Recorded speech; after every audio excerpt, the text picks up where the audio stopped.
Since it is Comic Con week, some Russian nations have dropped the images of the newly announced SH Figuarts for Deadpool and Wolverine on display at the Russian Nations booth at SDCC, so it's kind of a first look marking the return of the Marvel Cinematic Universe once again. So this is a preview of what the figure will be like closer to the releases, and I think it's kind of a clear indication of the final product. We know the official images are normally digitally touched up, and even on these display booths sometimes the lighting can be very bright, but it is great to see these available so early after announcement, which was only a few days ago. Deadpool is standing there with the same striking pose as the official images, with the swords and guns all geared up in place, so nothing really surprising for Wade Wilson. It is the third release by Bandai, so we are getting used to this character, but it will be very different to the first two as well. This will be the brighter colors, especially on the reds. It's kind of resembling the first release, whereas Deadpool 2 of course had more of that darker shading, more of that final battle grittier look. And this will also have the guns, which are very important now.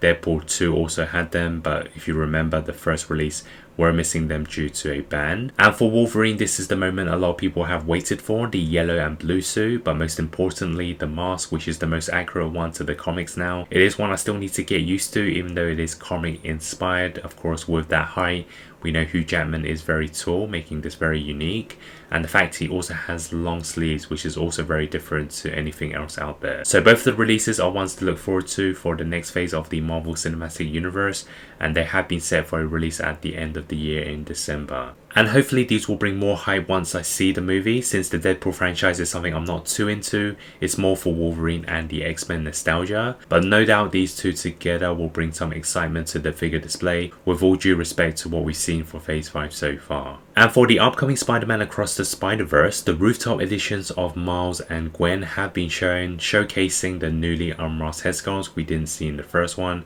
And of course this time the colors of the suit are also different. And in terms of the other releases from the same line, we have Spider-Man India, which is available displayed next to the newly released Spider-Punk. So this is kind of a first look in person. So if you want to see the full photos and my first thoughts on all the 5 releases mentioned today, hit the links in the description below, and also stay tuned for more. Thanks for watching.